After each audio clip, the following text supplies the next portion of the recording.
On va voir comment exporter un live set pour le jouer sur un autre ordi sans qu'il ne manque aucun son et sans qu'il y ait de son inutile. On va jeter un œil sur notre live set en question que l'on veut exporter. Il s'agit de celui-là, hein. Donc ce live set, il est dans un projet qui contient plusieurs autres live sets. Et donc, dans ce projet, évidemment, on a une multitude de fichiers qui sont utilisés dans ces différents live sets. Donc nous, on va juste exporter celui-là. Donc pour ça, on va double-cliquer dessus pour l'ouvrir, évidemment, sur l'ordi d'origine, hein.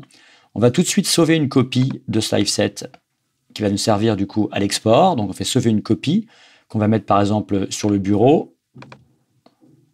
Une fois que c'est fait, on va aller du coup sur le bureau, ouvrir ce live set, hein. Donc on voit que sur le bureau, il a créé un projet, un dossier projet avec dedans juste une copie du live set sans dossier sample, hein. Donc là, il y a uniquement le live set, il n'y a pas les sons qui sont référents. Donc on l'ouvre, voilà, donc c'est le même live set, mais évidemment ouvert depuis le bureau maintenant. On va cliquer sur projet actuel ici. Dans cette zone-là, on fait un clic droit et on choisit gérer projet, ce qui va ouvrir à droite le gestionnaire de fichiers et on va pouvoir constater qu'il ne manque aucun fichier, donc le live set est intègre, hein.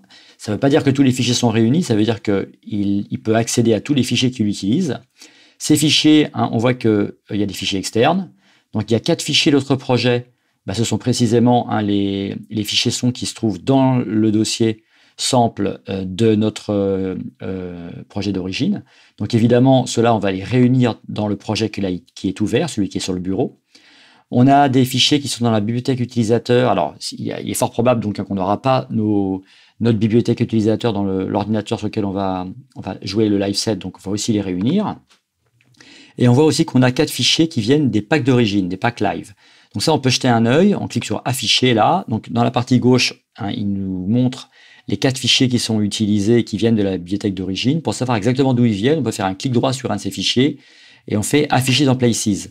Donc là, on retrouve, hein, les fichiers utilisés et si on remonte, on se rend compte qu'il s'agit du grand piano. Donc si on a un grand piano sur l'ordinateur où on va aller utiliser ce live set, c'est pas la peine de les copier. Dans le cas contraire, on va avoir besoin de les copier. Donc je vais partir de ce principe et du coup je les copie aussi, je les réunis dans le projet. Voilà, maintenant que c'est fait, j'ai plus qu'à cliquer sur réunir et sauvegarder. Donc il va du coup en faisant ça copier tous les fichiers dans le live set que je viens de créer sur le bureau. On va jeter un œil tout de suite. Voilà, on voit qu'il a ajouté à mon projet un dossier sample ici qui contient tous les fichiers qui sont utilisés par le live set et pas plus. Voilà. Donc on pourrait se contenter de ce projet que l'on peut du coup exporter vers la clé USB.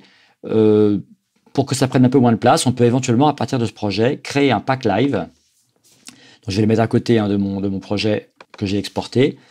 L'intérêt de créer un pack live, c'est qu'il va compresser les sons en lossless, hein, donc il n'y a pas de perte de qualité, c'est pas du lossy, et on va avoir un peu un gain de place, hein. On peut espérer une compression en général au moins 2 fois, ce qui va être plus pratique pour transporter le projet. Voilà, je vois qu'il a créé le pack avec succès. OK, je peux quitter Live. Je retrouve sur le bureau du coup la copie du projet, hein. Je constate qu'il fait 1,65 Go. Et le pack live, donc, hein, la version compressée, qui elle fait 700 mégas. Voilà, donc j'ai choisi de copier le pack live, je le copie sur ma clé USB, je vais pouvoir le transférer sur l'ordinateur de destination. Je n'aurai plus qu'à double-cliquer sur mon pack live pour lancer Ableton et qui va reconstituer le projet et je pourrai jouer mon live sur l'autre ordi.